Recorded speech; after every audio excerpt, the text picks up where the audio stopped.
All right, everybody, welcome to another episode of Colum Tyrrell Podcast. Return guest, Mike Feeney, laughing at me off the top. Back. I just loved you. We were just talking that you switched right into host mode. That was I think great. my host That was very professional. My host mode is so bad. If you just looked at me long enough, I'd be like, what? What? Yeah. You know, obviously you got the Are You Garbage guys, and they're like, bing, bang, boom, ding, Yeah. TikTok followers, bloop, or whatever. And then, They're a well-oiled machine at this point. yeah, sometimes I just don't even...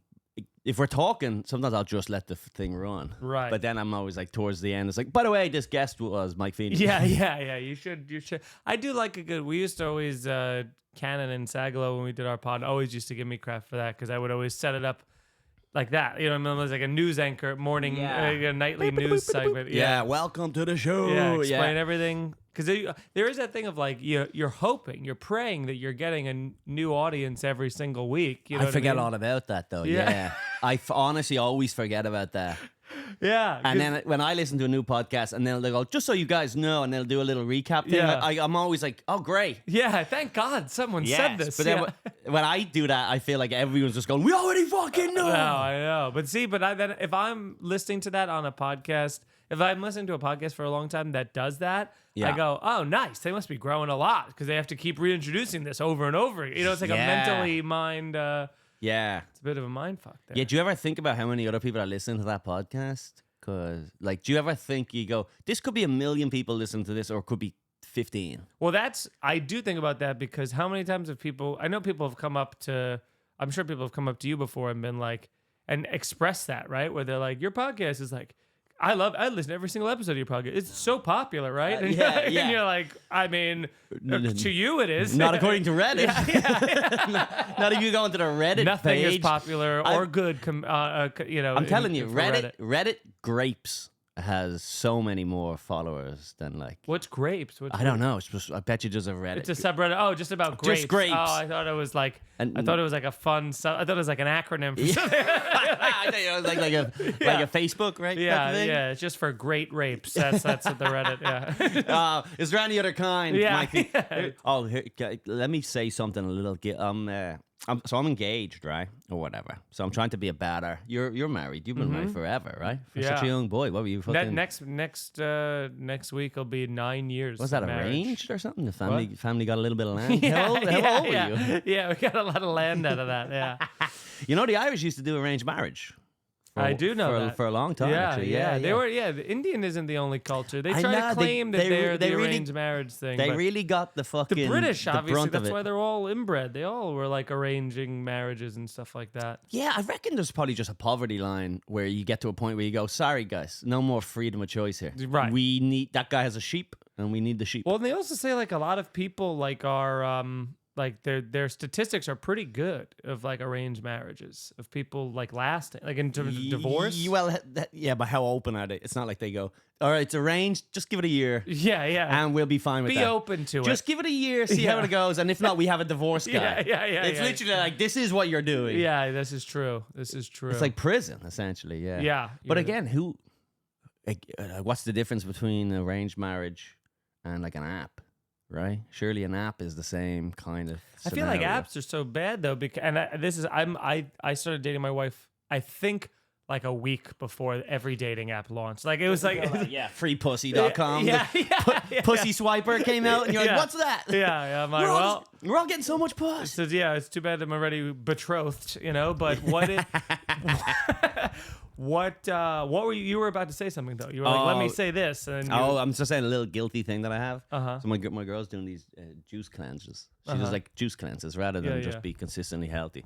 She'll just crash course. Yeah, just like 3 days of nothing but juices or whatever. And it is, I'll say it is bad. I do agree that it is a bad dietary choice to be just like, I'm just gonna go 3 days where I drink nothing but carrot juice and I have 12 calories and. Right. No, it's like I'm juicing. It's you're starving yourself. Essentially. Yeah. It's a cleanse. It's a starvation cleanse. No, it's bad, and she shouldn't do it, and it's bad for her health. But it does work. It works. So I'm always like, okay, go for it, kid. Yeah. I'd rather listen. Although I care about her health, yeah, I selfishly would rather her be skinny. So that's like my own. But she's not. She is skinny. She is skinny because of the fucking juices that I make her do. Yeah. No, you're making her do the Turns out she never wanted to do these juice cleanses, and you're like, Colum, you make her do it. I got you the 10-day pack. Yeah. Yeah, no, it's... no, but like realistically, as someone I care about, I should be like, no more of doing this. Right. The results are good, so I'm just like, fucking free, you do it. Yeah, I think people... I mean, intermittent fasting is such a popular thing now, too, dude. People love all that shit and everything. I don't know, man. I've always been very... lucky with like a crazy. I have the metabolism of a fucking hummingbird, Nice. and I know it's gonna change, but I don't know when. I mean, I'm 36. It hasn't yet. So. You eating a lot, are you? I eat. I don't like diet. I imagine you just peck around. Like I eat. No, dude. I'll eat. I guarantee I consume significantly more calories than you on a weekly basis. All right. All right. You want to do you want to fight, dude? Dude, I'll get my brother down here. He eats so much. Yeah. But that's the thing, man. Like I'm legit. Like I've had ice cream, I think, every single night since my kid's been born. Like, fuck yeah. Yeah, I just, and I think my kid's had ice cream 3 times in his life. You're just in front of him. Yeah, dude. I'm eating. I'm like, no, you can't have this. This is bad. But it's dude. And then I drink. I don't eat. I try to eat somewhat decent, but I don't really diet. You know what I mean? Do you have any like guilty secrets like that with your missus? What like things like that? Who you can think of? Now's the time. This is the confession podcast. Yeah, now's the time. Admit to something. Yeah, and she's one of the listeners. She's like, go ahead. Yeah, this is a whole route. This is like a whole plot. She comes out from outside. Yeah. Bring her out. Have you ever looked at any of our friends in a sexual manner? Have you ever had any impure thoughts? I don't know. I'm trying to think of like guilty things. We actually literally just got into. This is not what you're at. This does not answer your question, but this is a like a fun marriage thing that we just got into this right before I came here.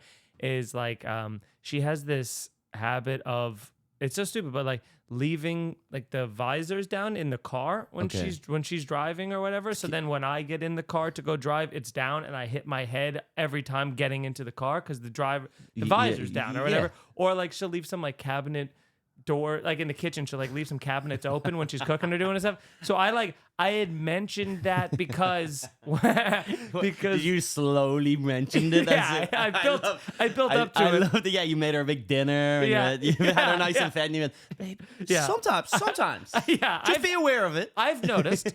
Just be aware of it. I could be wrong. I could be totally wrong. I said it behind bulletproof glass, but I have a letter for you to read. I'll be in the safe. Yeah. We were on those prison phones. I was like, pick up.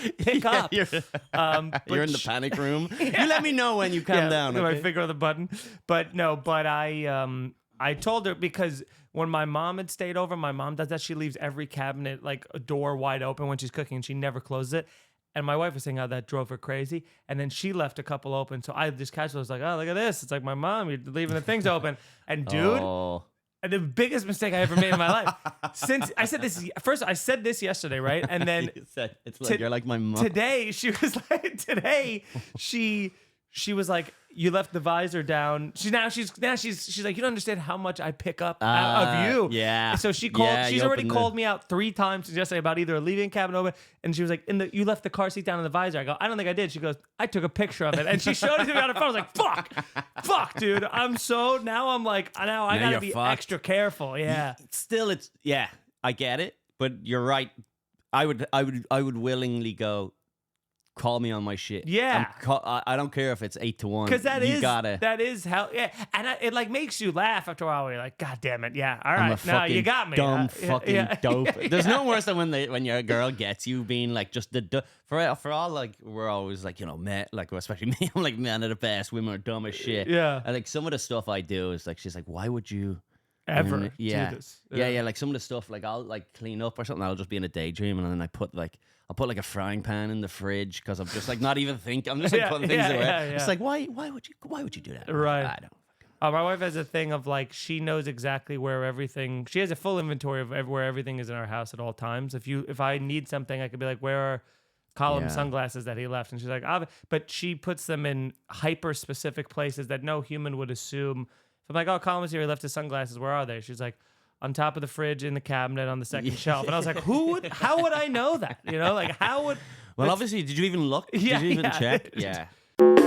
Hey everybody, sorry to interrupt the show. I'm just letting you know about some road dates where you can come see me perform stand-up comedy, not only in America but actually all over the world. Upcoming shows I have are Tulsa, Oklahoma, Batavia, Illinois, Skankfest in Vegas, Nashville, Tennessee, Memphis, Tennessee, Burlington, Vermont, Galway, Ireland, Pennsylvania, Detroit, Cleveland, Charleston, Charlotte, Raleigh, North Carolina, all for the rest of the year, and then when we're done, we're done. All right, thank you, and back to the show.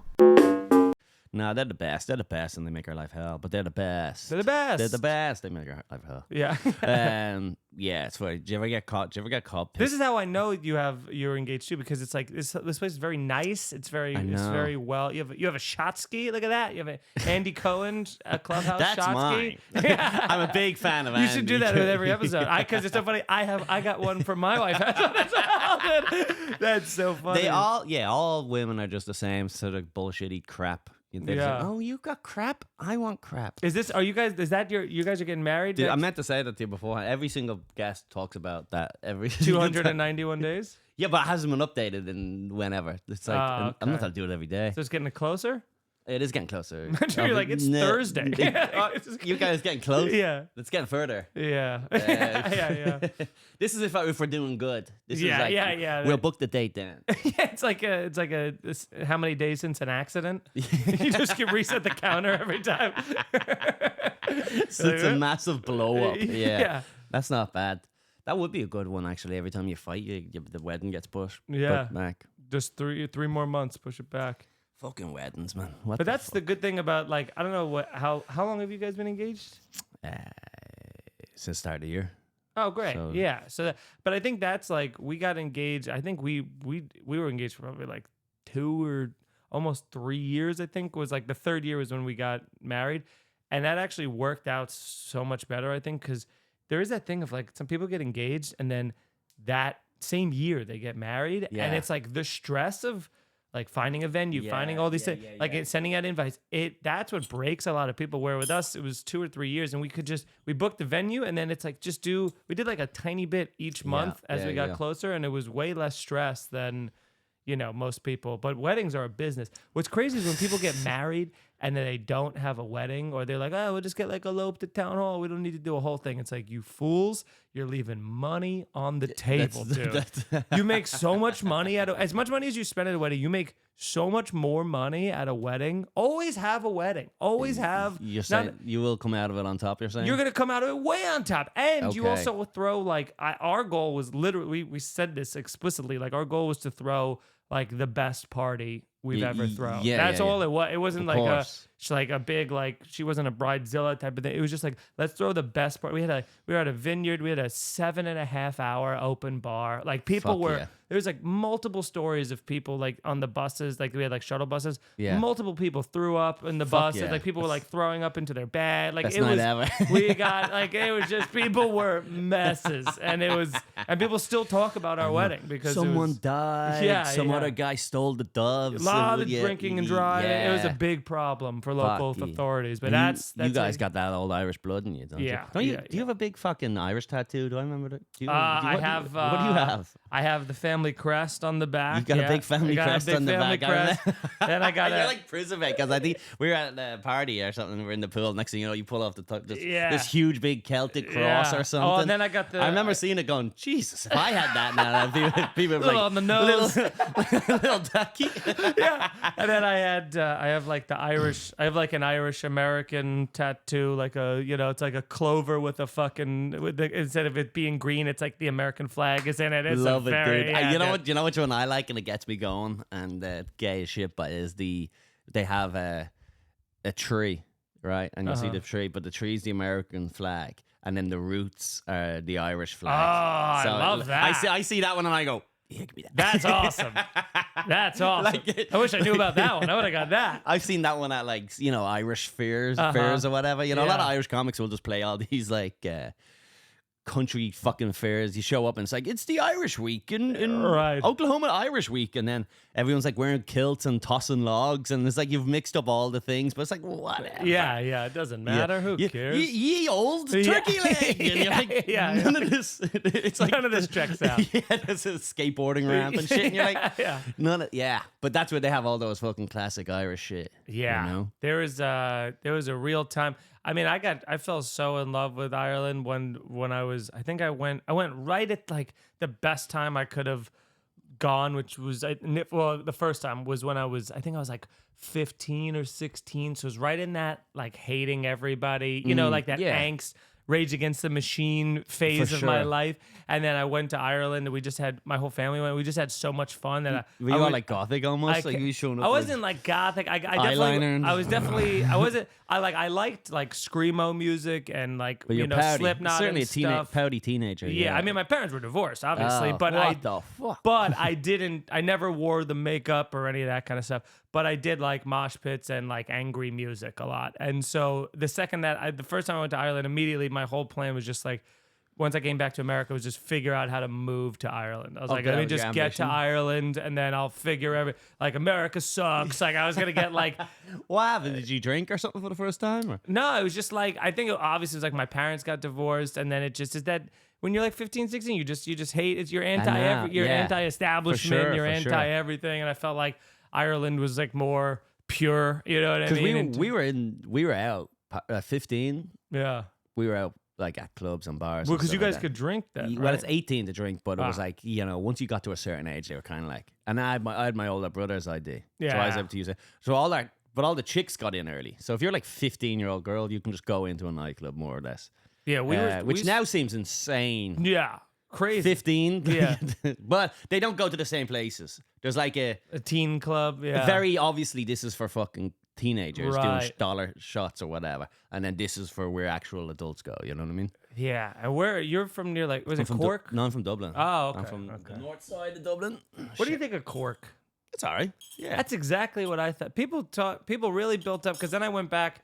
I've been back twice, and then I did like a whole run of Ireland there, and I people really built up Cork as if it's going to be one of the best cities. I would say Cork is good if you're only going to Cork, but if you're going to the other places, Cork is almost unneeded. Yeah, it's not a city like the other cities. Yeah, it's not Galway. Rural countryside is good. Yeah, I loved Galway. Galway to me is like if I would move somewhere. Yeah, that's Galway's where I would a solid move. spot. Clare is great. Yeah, I liked even like the Killarney and Kerry and all that stuff. It's nice down there. It's nice. Anyone who's listening and you want to go to Ireland. Actually, someone hit me up and I never replied to you about there's some random guy I don't have any idea going, hey, I'm visiting Ireland soon. Any recommendations? And it's just like, I'm probably not going to get back to this guy. Yeah. Like, probably just type that same thing into Google. So much better. Yeah. But the fact that I read it means I'm better than most of your favorite comedians. Sure, of course. The fact that No. They all read it. They all, just want you guys to know. If ever you send a message to one of your favorite comedians, they saw it, whether they replied or not. They don't. Yeah. You fucking piece of shit.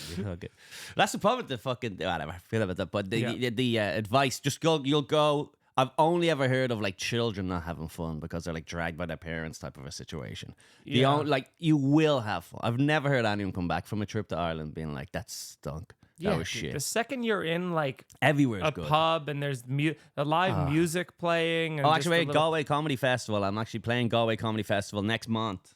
Wow. So the fuck is this? East MA. What do you reckon that is? Do you reckon that's a spam? East Massachusetts? Yeah. CHD. Should I answer? Yeah. You got to tell them legally you're on the podcast. Hello? Hello? Who's this? This is crazy. Who is this? No, it's not Victor, no. Okay, no problem. I mean, that's... Damn, I was hoping we were getting a little fucking... We could have had one of our little, like, Tim and Eric moments or something. I don't really know. That could have been... Should have been like, I am him, then. Oh, wait, hold on. Call him back. Never mind. I forgot the yes and. Yeah. You wanted to start a thing and you go, are you Vid? No. We'll be right back after this. It's also funny because I can't even. Two things that's crazy. Number one is answering a call that you don't. I haven't answered a call that Well, I I wouldn't didn't have answered know that. in a long time. But then also the thing of like, even if that was, you would have had to tell them you were recording that. Like, it was, What I had to have? I don't know, but like, how really? I mean, I guess Is jaywalking a ticket offense? I don't really know. Like, these things exist. wiretapping's a different thing than That's not jaywalking. wiretapping. I'm not outside in a van with my boys with the fucking headphones on. I mean, you literally have a pair of headphones right next to it. We got a call. We got a call. Yeah. We got him. We got him. 1, 2, 3. Hello?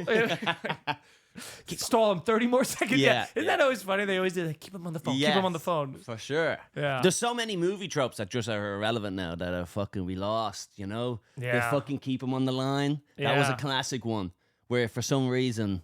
Getting lost, really, for the most part. People don't get lost anymore. Yeah, the get to the airport before they get the plane thing. Yeah. That used to be a massive one where they're like, we gotta get her off the... And then they'd have to drive and they'd get stuck in traffic. And then they'd also like run through. There's like no security. Never They'd back like to- run to the Oh. gate. Pre 9/11, you could stop the love of your life from getting Yeah, away from you. man. You could drive. What was that movie where he drove the fucking stair lift down the fucking? Oh, Liar, Liar. Oh, okay. That was in Liar, yeah, there Liar. you go. All right. Yeah. I thought it might have been a little bit more of a serious movie, That like was a- Born. That was a romantic That moment. was like huh? a silly, stupid movie. Yeah, that was yeah. based in reality, wasn't it? So that Yeah. wasn't crazy. Yeah, but like nowadays, it's like, get in that car. I gotta stop this girl from leaving. Yeah. It's like, did you text her? Oh, yeah. All right. Sorry. Yeah, I'll turns out she's gonna wait. Okay. I'll just ring her. Actually. Yeah, Yeah. You're right. yeah, Sorry. Yep. My bad. we share a GPS location. She's actually not even close to the airport yet. We got plenty of time. You know? Do you do that? Do you share the GPS location? Yeah, with your with wife? the missus. Yeah, Yeah, for sure. yeah, Yeah, yeah. I have to. She's a psycho though. I That's- have to. No, like that. Yeah, it's not worth. We share it. like a Google. I think the best thing that it always shocks me when couples do this is we have a like a shared calendar. You know what I Mm-hmm. mean? With which I think if you're a comedian and you're in a relationship, like you should have a shared calendar Yeah, just so yeah, that yeah. they know like when the day turns up. I talked to so many friends who are like, my girlfriend, she gets so mad because I'm like, I have like 5 shows this week. I was like, well, did you tell her you have these shows? And she's like, no, I'm like, all right, I gotta go. And you're like, well, yeah, of course. I mean, if someone, Okay. you know what I mean? For that, it's like, it's great because like my wife could see it in advance, all that stuff. We don't share the GPS though. That's not a thing that, I mean, I wouldn't be necessarily opposed to it, but I'm like, I don't. For me, it's easier than getting all the texts. Yeah. Saying, where are you? Yeah. Like when will you be home? Have Right. you left yet? That type of stuff. You know what I mean? Yeah, exactly. So that's just for her. I don't really track anyone ever. Really. And then I've lost my phone once or twice, so she's able to track the phone, which helps. that's good. You know. That type of shit, yeah. And then the calendar thing, I do the yearly calendar, so she knows which weekends I'm on the road. Right. But the week-to-week calendar, I don't really even have, actually. I see. I feel like that's even more stressful, is because it's like if you're picking up, if you have 5 spots this week and you're running around, you Yeah, know what I mean, yeah. and doing all that stuff, or out till midnight or whatever. Also, my wife just likes to do that for. It's different, I guess, also when you have a kid, because when you have a kid, you got to plan like who's gonna be around for bedtime, or you're around for dinner, that kind of stuff I'm like sure that. the You kid know, thing. Yeah. How old's your kid now? the whole kid thing.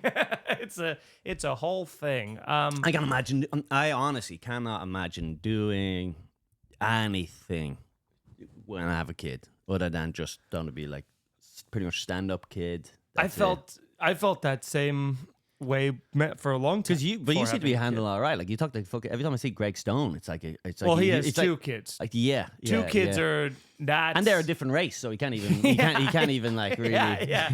2 kids He seems can't even talk him down. He doesn't know how to communicate with them like well. chaos. Yeah, 2 kids is a lot. He especially got 2 kids under 3, so that's yeah, like but every time I see him, it's literally like he's walking out of a building that just exploded, and it's like, Yeah. He came over here, his eyes are all watered, his ears are ringing. yeah, He was just like, yeah, it was like a small trickle of blood from his nose. yeah. No, I think I mean, God bless him to being able to do it 2 kids. Now Cannon just had 2 kids. I But don't this know. is the problem now. It's like we're fucked because we fucking from a generation where you kind of have to pay attention to the little fucks. Yeah, yeah. Like we could back in the day, you just open the door, let him run out into the street. Yeah, and I yeah. go, when your mother screams your name, you'll get You'll home for come your. back. Yeah, no, there is What none a of life, that huh? anymore. I know, it was a real freedom. You'd have 7, one would die of polio, the other one would Yeah, be kidnapped. but the it's a other- good ratio. You'd You send- still, you still get 6 out You'd of it. send you one know? to war. Yeah, the yeah. gay one would be the priest. yeah.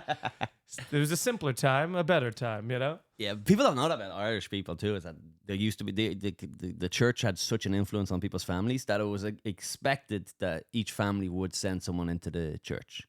So whether it was a nun or a priest, you kind of, so if you had like 7 kids, one of them would be a priest. Yeah. Because the church would come around and knocking on you going, none of your boys want to be in the church, you know? So then they would actually pick the one that was like a little queer. Did you? They would find the autistic ones or whatever. Yeah. And then they would go, he's a little fucking odd. And the gay guys he's too. not going to make it in anyone that was like regular good at society. Yeah, anyone that had like too good of rhythm, they would like fucking send them off the fuck. Did you ever do like that? Were you ever in the church as a little kid? Now an altar boy? Yeah. No, I was never. No, we didn't really have a fucking religious family. To be fair, we did the sort of dragging our heels to church thing. But which is the perfect amount of religion. Mine did that literally the day I got confirmation. We never went to church again. It's like they were like, we're done, thank God. Like they didn't want to be there as much as I did. It was very funny. Yeah, it's fun to see like.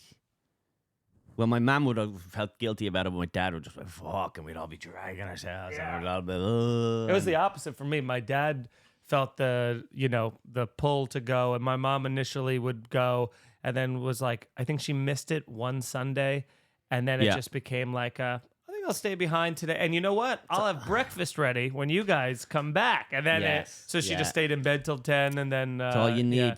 Genius. Yeah, I don't mind a little bit of a religious influence in the community. No. But it's got to be kind of like we all kind of know this is fucking dog shit. I think right? Also it's just like, I think believing in something is probably a better way to live than just to be like, none of this matters, we're all fucked, it's all, you know what I mean? Like, I feel like if we were universally all just atheists, that we would descend into chaos pretty quickly. Yeah, you could argue that. Oh yeah. I guess you could argue that we would just have. Because it's like, if but nothing, the moral compass kind of is that culturally ingrained in you, or is that like something inherently? I think human survival? They say, and this could just be the church's data, but I feel like they say a lot of people have said that families that kids that grow up in like a church, like believing in a religion, any religion at some kind, do tend to like seemingly do better in life because they kind of are raised with that golden rule, the principle, you know what I mean? Like those things. But I think it's just raising them with some sort of a discipline is the way that happens. Yeah. But I don't know. And all fearing God in the sky may not be the greatest thing. I do get to points though where it's like when I've watched things like The Cosmos or whatever, Neil deGrasse Tyson, and they just keep zooming out from here. Yeah. They just zoom out until like the Big Bang and then further, and then you go, oh, nothing matters.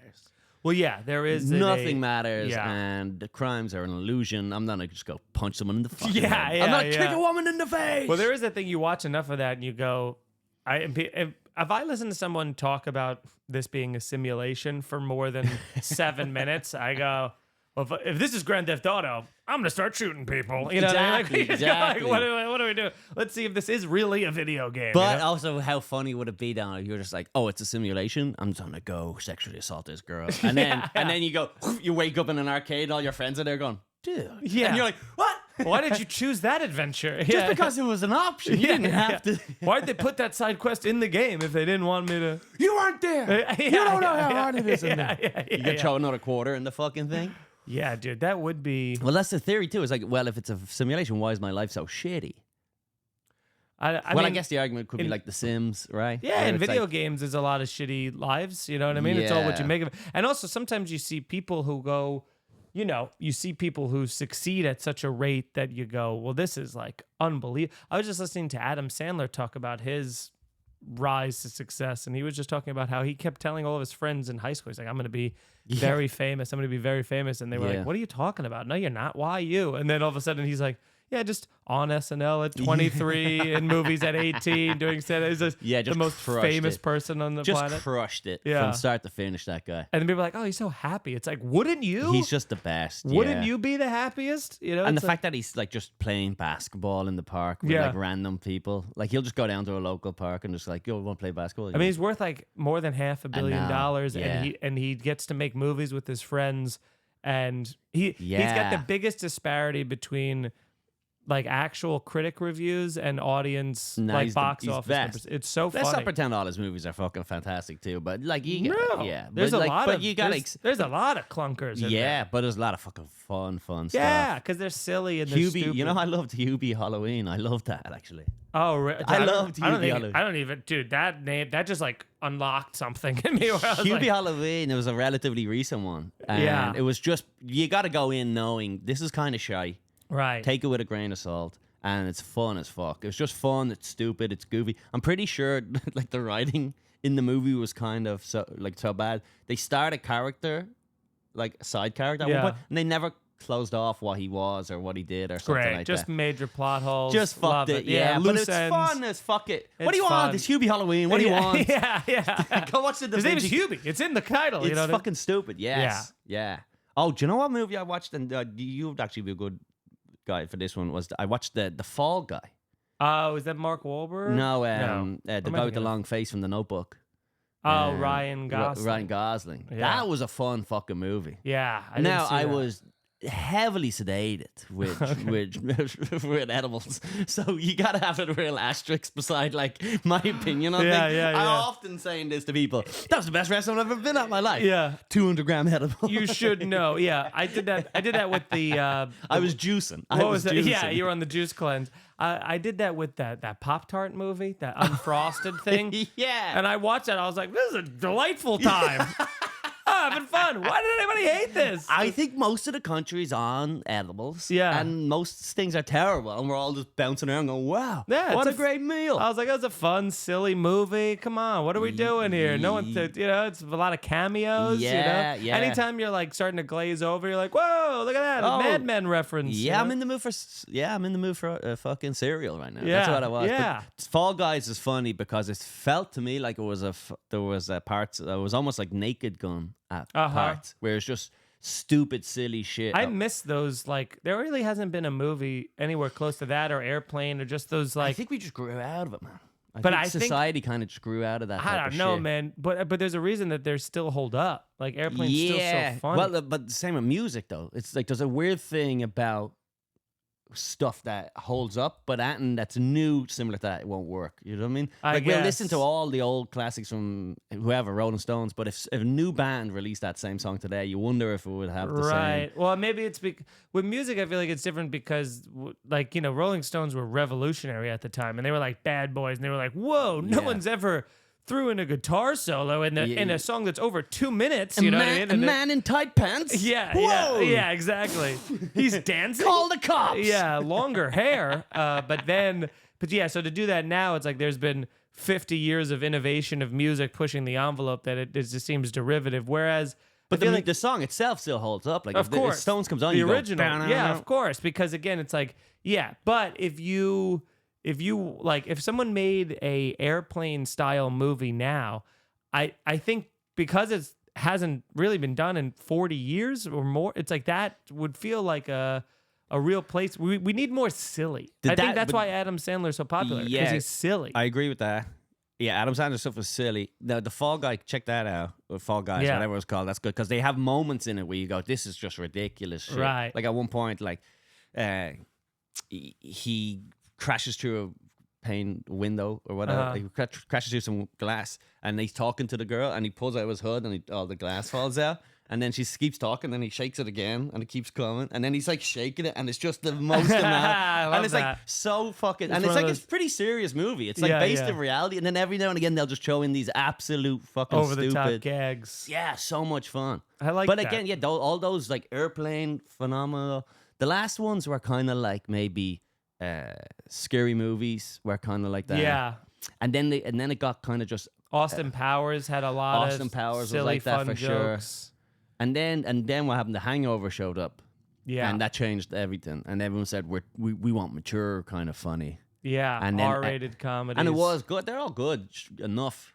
But now it's and, like- and then they kind of just fizzled Well, out. that was such a golden age, dude. Between everything from like old school all the way like Dodgeball and Superbad and all like Wedding Crashers. That whole like Vince Vaughn and Ben Stiller run that they were both on at the time, and Will Ferrell. It's crazy. Yeah, Will Ferrell that was like a 10-year run of comedies that were unmatched. Yeah, but now everyone's just like, where are all the funny movies gone? I think again, people just don't need to watch a movie to see funny shit like that anymore.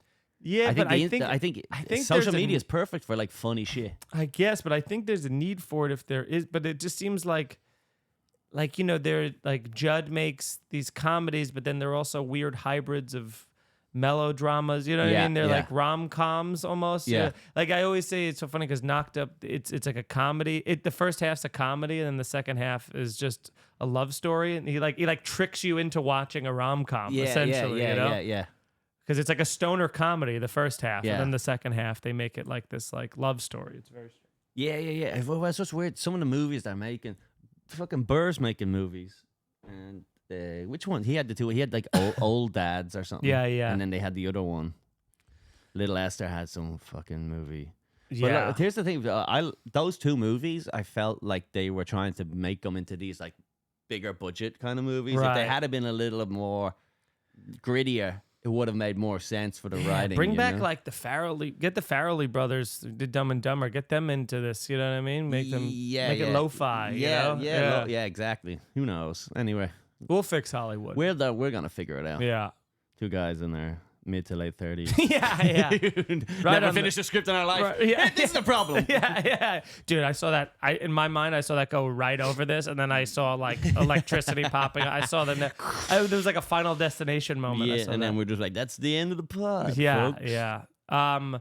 yeah. No, it is funny too, because you ever get that when you're doing stand-up where you go, I have such a great idea for a movie or I'm the pitch guy. I'm the fucking elevator pitch, and that's as far as I'll ever get. Yeah. And then you go do the rest. But you of notice like Adam Sandler, he's had a writing partner his entire career. Yeah. So it's like if he's the idea guy, and then you need the writing guy, the guy who will actually put the words on paper. Guy, the grunt work. Like I'm gonna put all this in there. That's like you need. Very rarely does a singular person who's, especially in comedy, write their own scripts like all alone and then make, you know what I mean? It's even like when Jonah Hill had Superbad, that was with his like best friend from, everybody has some sort of a writing partner, it feels like. And it's, I don't know where you find those people, but boy, would I don't know. Some people just get the right combo. Same with fucking podcasts, man. You know what I mean? People are always talking about like, oh yeah, dude, you got to do this, you got to do that. And it's like, what? It worked for the people you're talking about. Right. But most people have tried that also, by the way. Yes. You know what I mean? They're always like, why don't you do this and get a group together? And you go, what's the group? Find me the group. Yeah. You should get. They go, you should do a group podcast. It should be you and Kyle Kinane and fucking Rory Scovel. Yeah, all the people who already have podcasts. Yeah, all the massive successful people that don't need me and all this. Yeah, exactly. Great. Good. You just become their producer. You should just produce on Kyle Kinane and Rory Scovel's podcast. I mean, Kyle Kinane and Rory Scovel doing a podcast would be terrific. Fantastic, yeah. I know Kyle. They're like my two favorite comics. Kyle is Kyle I know a little bit personally, and he's just one of the best dudes. And I do not know Rory Scovel at all, but I know just from watching his stuff, I'm like, I think he's one of the most talented people. Yeah, they're both two of the most talented people working. But like Kyle's from a like tactician writing perspective of being so intelligent and so funny, and Rory's like his ability to be present more than, and it was like those Conan sets with him and John Doerr doing simultaneous sets. It's like his like out of the box thinking is crazy. Yeah, those are good. Let's balance it out then. What about like some black women that we like? How about let me see. Is that what this podcast calls for? Balance it out. Are people screaming for that a lot? Are people going like, I noticed that you're not? They might be. They might be going, mention some other demographic that's also good. Let's see. Give credit where credit's due to Indian boys. Who's killing it right now? Nah, fuck them. They have their own fucking networks and podcasts to fucking promote. There you go. Talk about on one of your all-female lineups, all right? Yeah. Fuck that. So do you want to do some racist impressions or something? I got to pull up some questions. Okay. I got some questions from the Patreon. Nice. So, guys, if you want to support the show, head over to patreon.com/Colum Tyrrell. You got an extra episode every single week, and you get your questions right. Also, Mike Feeney, go check out your special. Yeah. You got I got 2 on my YouTube channel. Two on YouTube? /Mike Feeney Comedy. When does this come out? this will Do be we in know? like 3 weeks. Okay. Or 2 weeks. Okay, so you can come see. I mean, we'll both be at Skankfest, right? Hell yeah, That'd be- come see us at Skankfest. We'll be but hanging out. Come see me at Zany's in October. Zany's Chicago. I'll also be at I'm going to be at Empire Comedy Club in Portland, Maine. I'm also going to be at the Port in Baltimore. But go MikeFeeneyComedy.com for tickets or punchup.live/Mike Feeney if you want to see more. Shows and tickets and stuff like that. Go see Mike on the road. Very good, established comedian. All right. Let me see. Which questions did I not read already? All right. This one comes in from RDB. By the way, if your question is the best question of the month, you win a free shirt, which we have finally, after literally about 6 months of talking about, we finally designed it. Nice. It was like I'd do a little bit and I go, and then I'd leave it for 4 weeks. You designed your own shirt? More or less, I designed the logo. Yeah. Because all the boys at Patreon, it's $1 a month, or you can get the year for $10.08. So it became like the 1008, and then the people started calling it like the local 1008, like a fucking union thing. So we created like a union style type shirt, Again, just distracting myself until I die. Sure, yeah. Spent hundreds of hours of work designing meticulously designing a thing for a person who's giving you $10 for the year. Yeah, absolutely. That's my whole life. My whole life is literally like organizing things that make no sense to anyone else at all. Just like in no way financially feasible. No, and then I'll mail them a shirt, which will cost me $10. I'm down 1,000 on this, but it's promo easy. It's promo. That's my whole life too. It's like, I've got a special coming up. Let me color coordinate all of my jokes on Premiere Pro, so it's easy to. It's the day of the special. La la la la la.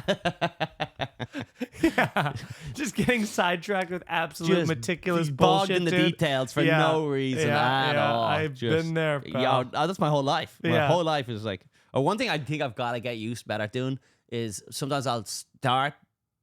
I think I might suffer from this thing of. There's a fallacy or whatever where they say, like, if you tell people you've quit smoking, it can be bad for you. It can be 2 things. It can be good for you. You go, hey, everyone, I've quit smoking. Don't if you see me smoking, right, stop me. If you're my enemy, I'm not going to give you the satisfaction of knowing that I failed. Right? There's that. I do like a declaration to my enemies. I do love that. That's always fun. Love a good declaration. If you're an enemy of mine, just know I'm thriving. There is enemies. Yeah. I shall not be made like a fool. Yeah. Exactly. You can do that. Or the problem is they say some people do that and then they'll get a little buzz. People go, great, man, you stopped smoking. That's great. Good for you. And they go, thanks. And then they'll just start smoking again because they get that hit. They get the hit of they're getting like a fucking endorphin or whatever of saying they're going to do something, and then when they don't do it. So that's what Lewis has literally said. The reason that he rubber bands and weights is because he'll get fat, and then everyone will tell him he looks fat, and then as he starts getting into better shape, he'll just get tons and tons of compliments from people, and then that makes him get even more ripped. And then once you get ripped. And once you stay ripped, the compliments stop. Plateaus. Yeah, for sure. Yeah. So then all of a sudden he's like, well, maybe I'll just, Yeah, he goes, fuck it. What's the point of this? Yeah. I'm not going to get complimented for this. Why am I going to do it? I'm sometimes like that when I'm drinking too, where I go, I'll do 1 weekend not drinking, 2 weekends not drinking. I go, you know what? I'll do the rest of the month. And then I go, fucking, I don't need to even drink till Christmas. Right. Dude, I'm not going to drink for 4 fucking weeks, 4 months. And then it's like the next day I'm wasted. Because you know what you're not doing? You're not posting it on Instagram for likes that you've stopped drinking for 4 months, so you can get all the digital likes and the strokes of good job. I do think I could do if I'd had a daily check-in, guys. Day 7, no FAP, still going strong. Yeah. I'm gonna keep you guys updated. I definitely that would help me, but then it's also at the same time it's like, well, I'm just gonna post about fucking no FAPs every day. Yeah, no, it's a very cringy thing for most. I feel like for most people to do is that whole just like, look how good I'm doing. I know, but sometimes it helps you keeps you accountability. Sure. But I think I suffer from I reward myself for thinking I'm going to do a thing, and then I end up not doing it. For something you've never done, but you're like, that's me with ice cream. I'm like, Why I'm not eat some ice cream next week. Yeah. Better eat some tonight. Yeah, exactly. Better enjoy it now. Dude, well, I get that thing where I'm like, should I have just you have enough in the ice cream left for either two decent sized portions or one way too big portion, and you go, well, I mean, I get it. But I'll just not have ice cream tomorrow then, and then you make one big portion, and then you just buy ice cream for the next day. Well, they weren't sold out. I assumed they would. That's not my fault. Yeah, I have more money. Yeah. For sure. I'm not. I'm not eating ice cream every night like a divorced woman. But it's so good. My ice cream is so good. I know, but it's like a once a month treat for me. Oh, that's because you're missing. You don't even. What's your flavor? Just Haagen-Dazs vanilla. See, you have a whole. This is like the craft beer conversation we had before we started. There's a whole world you're not even aware of. I've tasted a lot of the flavors, dude. Most of it's overkill. Vanilla, you're going with basic vanilla. Most of it is overkill. Vanilla I is agree with that. the classic. If you're gonna get vanilla, that's good. But I mean, and then sometimes are you really even putting a little Hershey syrup on I might mix it up myself. None of that syrup bullshit now. But I might do something like chop up a Heath bar, chop that up a little, sprinkle that on, maybe some chocolate M&Ms. You got your own little Cold Stone going on. You got your own little cold plate. I'm going viral. Someone rings the bell, they tip, you start singing. Yeah. Yes, for sure. But that's other than that, I don't really do something. Sometimes I'll do like a cookie dough or something like that. But really, I take cookie it dough easy. is the Haagen-Dazs cookie premium. dough. Not necessarily Haagen-Dazs. Not Haagen-Dazs. Ben and Jerry's cookie dough. I'm saying. Ben and Jerry's cookie dough is a problem. It's great cookie dough, but the vanilla is too sugary. So if you have more than even like half of that pint, you're gonna feel like absolute shit. Yeah. You need a good vanilla balance, and you need not too much chips. I thought the whole podcast I'm talking about ice cream. Let's get into Patreon. Imagining an ice cream spin-off pod. The Ice Cream Boys. Yeah. Patent pending. Yeah. You have to dress like, the milkman with the little dumb fucking Good Burger hats or whatever. The Ice Cream Boys. Dude, that's a $1 million idea. Oh, it's not. My fault. Episode 9, you're really... So, cookies and cream, I guess. So we actually got a real-life dairy farmer on the show. After they got the episode 100, it's like sometimes I'll tune into some pods where it's like because I want to do something where it's like the science boys, and then I tune into episode 100 and they're just literally talking about the election or something because they're like, we've done the things, we ran out of science, we have moved on. Whatever your theme is just to get you over the hill of the first 30 days. Just to trick enough people into watching to be able to talk about your life. That's a bitch about my wife. That's all it is. That's actually not Ice Cream Boys. This is a guy's bitch about our wives. Yeah, there you go. Yeah, not bad. Okay. Let's get this question is RB or DB, what is your go-to history topic to talk about when drunk? I'm gonna say just real quick that the when drunk kind of doesn't really matter, I don't think. No. But what's your go-to history topic to talk about? I've really gotten into World War II, man.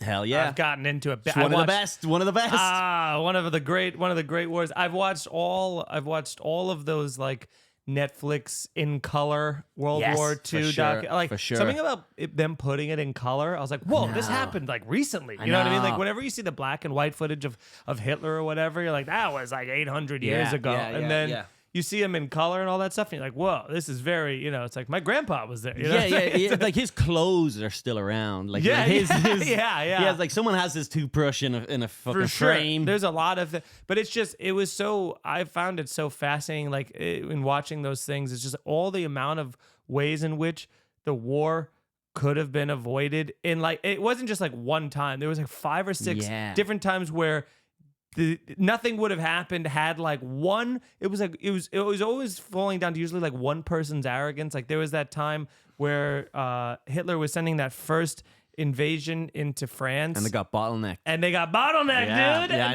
And they could have took out his entire army. The entire tanks were just like stuck in gridlock, a couple of miles long. And they told them that they were like, we could hit right now, and they're like, there's no way that's true. They said crazy. I swear to God, they're right there. Yeah, I'm looking at them. I just saw them. They're right around the corner. And they're like, nah, never gonna happen. And then they go, you dipshit, dude. Literally, like, what do you think I saw? That person. What do you think I just saw? That person should have been like publicly executed after the war for that, allowing that. Like, who you was literally, it? It was probably fucking Churchill. It was the French, the French like military like strategy. The top of the that person should have been killed in public because like you could have stopped Hitler in his infancy and you didn't fucking do it. You know. I know. Well, there's so many of those moments. Also, lots of times when Hitler could have won. There's like there's so many times Hitler could have. If Hitler didn't get close, if he didn't get greedy and just because that's the problem with all these like countries is that they even Japan too. It's like.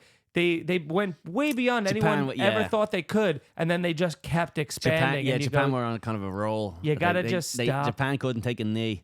They should have just take a knee.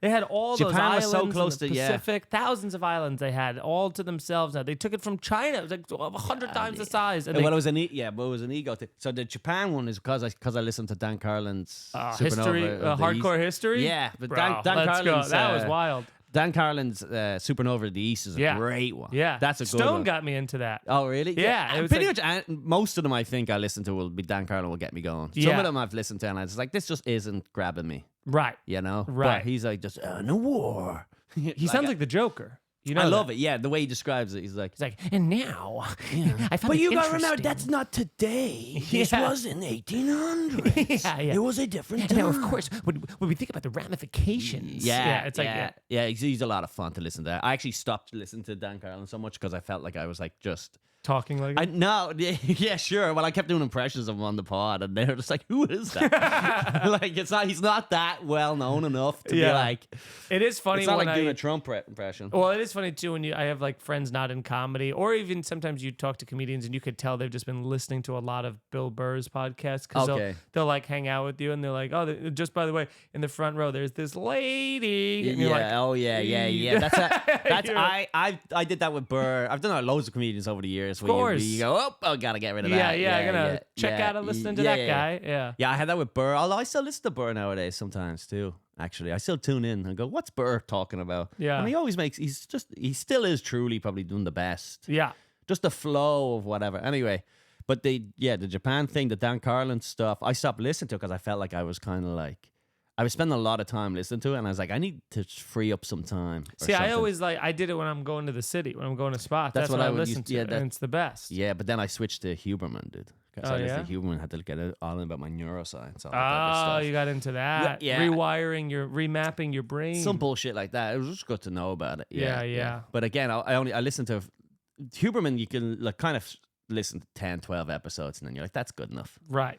You know? Yeah. After that, it's kind of repeating the same shit. Exactly. It's a kind of like a self-help pod. So it's almost like if you're not listening to the podcast and actually implementing what you're learning, it's kind of just pointless. You're just learning about, that would make my life better. Anyway, I'm going to eat ice cream till 4 a.m. my life better. Oh, yeah.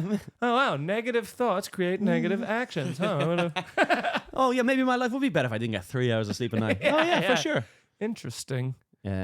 Yeah, absolutely. Oh, so look, Japan is my go-to because I just fucking talk about Japan a lot in the World War II. But World War II is a solid, great one. And here's another view you were talking about because I get into this too. Is like I'll keep watching more World War II stuff, just telling me the same shit over and over again. Yeah. So whether it's this documentary, but this is a different documentary, and it's the exact same stories. Yeah. I've actually had 2 documentaries go at the same time. I didn't even realize because one of them was like World War II and living. It's the exact. And then another one was like. World War II, like important events or something like that. Some shit like that. And I was on episode 3 of one of them, and then I started watching a different one by mistake, and then I was like, they already told me about this. I've watched both of those because I was like, they got to be different. They wouldn't have them on the same platform if they're the same thing. It's the same history. It's the same one. Well, what about this new one then? Is that some guy, he's kind of gone viral on Twitter, came out and said that Churchill was arguably the biggest antagonist of World War II or something like that. He kind of said, the quote is that some guy went on, I think maybe Tucker Carlson, and said that Churchill was the most evil man in World War II. But I think what he was trying to say was that there was loads of times to avoid the war. Yeah. But Churchill said, fuck these Germans. That's true. He did. He said, fuck these Krauts, bro. There was also a thing of where they like, and then there was that, what's that called? Like the phony war period where they just like, where they kept being like, no, we're gonna step in and we're gonna stop you. And then they just were like letting Hitler just run roughshod because they're like, there's no way he's gonna like be a real threat. You know what I mean? Yeah. They're like, we'll just shake our finger at him and he'll probably stop. And then he called every bluff and they were like, yeah, shit, we got nothing to. The fact that they steamrolled through France like that and had England fleeing through Dunkirk back to fucking But you know where what they came was from, that was pretty cool. Yeah. That was pretty badass. Dude, I mean, the idea of creating the Blitzkrieg is like a Revolutionary War concept. Of just being like, send everybody fast at once. And they're like, what? And we'll all be on meth too. So like they think, we got 4 days. No, you don't. Seeing those videos seeing those videos of him on meth are crazy. Yeah, I've only ever seen like his hand shaking and things like that. Oh yeah, and he's like literally like I think he put his hands behind his back because he had like cerebral palsy or something. And then you know what? And then Japan's whole thing was just like never let him sleep, like attack at night, like just the mental warfare. They did some that's why you gotta listen to Dan Carlin. Yeah. You gotta listen to Dan Carlin's take on the hardcore history. Dan Carlin. Oh my god, this is one of the most brutal ones I heard with on Dan Carlin's was that they were fleeing. The Chinese were fleeing. They were like, all right, there's a brutal army on their way. They're like 3 weeks away. Yeah. We're fucked. We gotta just evacuate and they all had to leave this town or city through these mountains. So it was just again a bottleneck, right? Like the fucking but so and it was like hundreds of thousands of people leaving, marching, and it was like a wave of like almost like a stampede, almost where people were just you were just caught up in it. You were moving. There was no time to stop and tie your shoelace or whatever. But people were like falling over. Like old people would fall over and they were just getting trampled to death. So then there was people writing in their diaries of going, I was slipping on dead bodies that we crushed into the ground. Like so many people stepped on this guy's body. It was like slipping on dog shit. Where you're just like, you were just like looking down and some old lady mashed to the ground. You're like, ah! Oh, dude. The panic, bro. The panic. Can you imagine that? Just the panic, and then you're fleeing, and then back then it was just so long to flee. It took so long to flee. It would have been better to honestly fight it, because everyone's always like, "Oh, it was so brutal to be in like Germany and Normandy and like the cold and all that stuff." It's like, dude, being in the Philippines and fighting and like, or you know what I mean, in this jungle warfare of like, you know, you're like dripping sweat. There's bugs. There's maggots everywhere. Mosquitoes. You're getting like knifed inside your foxhole while you sleep, and like, dude, the mental warfare games that Japan played versus Germany was such a different thing. It was so I'll definitely give that. I would rather be walking through the countryside of France. Yeah, just strolling through with a heavy coat on. You know, get some nice wine. Yeah, steal a couple eggs. You know, what I mean? You take some 16-year-old's virginity. Yeah. Whatever. Just they did that in the Philippines too. I'm sure they did. Whatever. Fucking but let's not get hung up on the details. This is war. But in jungle stuff would scare the fuck out of me. Absolutely. Like going. I say that even today, if I go like camping, even walking down the street at night is like scary. They purposely make those like they would purposely make noises and like and make people think that it's just I can't imagine sleep deprivation. But being just going into the jungle now, just without an army there ready to kill you, is so scary to me. And just all their clothes being soaked from all the heavy rain. It like rained for like months there, so it's like I know they all had like trench foot and all they that. thought it was gonna be great. They were like, "You guys are gonna be fighting the Nazis. We're off to Fiji. We're gonna be fucking having luau's and shit." And the next thing you know, spikes are through their legs and all that stuff. Awful, dude. I never finished that one though. The what's the Pacific, was it? I watched. The Pacific. Yeah, I think I watched like the first 4 episodes, and then that was the weakest of. I think Masters of Air was sick. Did you watch that? Masters of Air was the new one. Masters of Air was good enough. I liked it. Yeah, because that was exactly what my grandfather did. Like my grandfather was that, like those pilots, like the B-50, B-24 Liberator. Like he flew 52 missions. Like it was in a year. It was like that was. Was he not? He wasn't in the show. No, but he was like it sucks he's not alive, because that was exactly his job and job title, and that was what he did in the war. Was he drove those giant fucking bombers? Those giant. Those are another fucking just a mistake. He had done it, and with like no GPS at night and all that, like night flying. Those things flew at like 120 miles an hour. It was like barely. It was like so slow in the. And he had all these it was stories. Like a long time. He had they were just getting plucked. You know out what of he the was sky. though? He was the radio gunner. He was the guy in that little fucking round thing down that thing? Yeah, so he was like down, and then shooting like down his own fucking shooting down his own guys. The quickest thing to get killed by. It's insane, dude. But those like talk about just a manufacturing, mistake in terms of they were like, this thing is you can't beat this thing. Yeah. Like we've just built the best plane of all time. Yeah. And then it was just plucked out of the sky. So easily. So easy. Yeah. And they say even a lot of those guys, the shooting was it's so crazy up there. You're trying to shoot the Luftwaffe or whatever. Yeah. That you were like shooting your own guys because you're like the formations that they had. How could you not? No, of course you don't want to try shoot this guy and he went between you and your friend. You're blowing your friend up. Chaos. Crazy.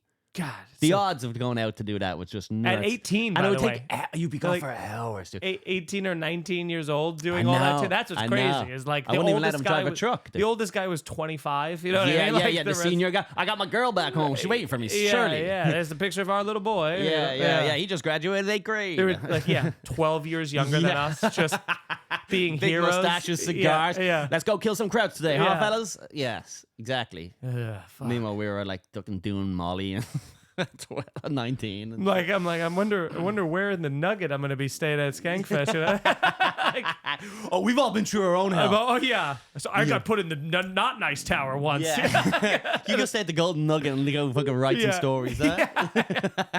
You spent a weekend in Old Vegas. You told me it wasn't the same as being in Nanking. Masters of the Nugget, dude. Yeah. That's such a Masters of Nugget. just an 8-part series, a slow-mo. Of just you trying. I mean, I will say that walk from down Fremont trying to get back to your hotel with all those vagrants who are like in those circles where they're like, it's nasty. And then you're on acid and or you whatever. see people like people like bring their kids or they're like on drugs going like looking up at the big LED screen. Yeah. And you just like I saw at least 5 or 6 guys just like casing people, they're like casing. just ready to be like, we had that's that too. the guy we'll rob. Yeah, one night we went for McDonald's late. We had to go to McDonald's, go to another spot. Yeah. So it was like me, Gardini, a few other fellas, and we like early on I was like, yo, these guys are like following. Like I was like, this guy is. You could tell they were like fucking, and then they like eventually they got kind of bored and went back into where they were. But there was like. Definitely, and then later on the way back out, the same guy was getting thrown out of some other spot. You know, you could tell. Fremont's nasty. Yeah. And then when you're on like hallucinogenics and you got to go through the fucking voyage. Yeah. Because that's when you're just like, I'm just not going back to the hotel. And you're so vulnerable. You're like, I just want to like, especially if you're on hallucinogenics, you're like, I just want to be open and like loving and have a good time. But then you have to be like a self-defense. Like I might have to fight for my life. Yeah, you really could at any moment have like some sort of brutal. Elmo or some chick with her tits out fucking slice you. Dude, to get stabbed by Elmo on Fremont Street I know. is wild. Skankfest! Yeah, you're just bleeding out on acid. It looks like ribbons coming out of you. You're like, Yeah. Talk about, Fremont. That's where the creeps come out. Yeah. The creeps come out to Fremont.